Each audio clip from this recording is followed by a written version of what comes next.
Tanghalian na, nagutom kami kaya dumiretso na kami dito sa may Batikan. Dito sa Lucky Wings, Unlimited Wings, and Samyupsal.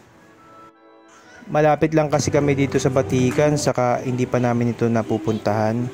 Sabi masarap daw dito ang chicken wings.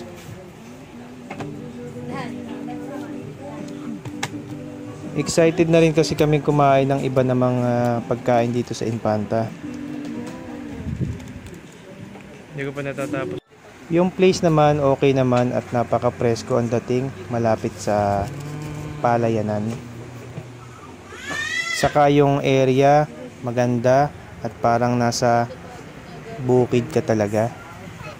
Ang tanawin talaga namang napakaganda, magaganahan ka talagang kumain.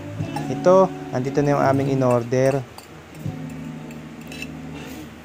Ito at masarap itong hot and spicy, saka itong isang in-order ng misis. Masarap din kasi ng mga pagkain dito. Pero ito muna yung in-order namin.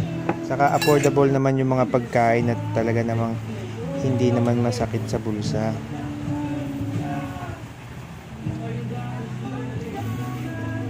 Kaya kung makakapunta kayo rito, malapit lang, makikita nyo sa tabing kalsada papuntang Anibong.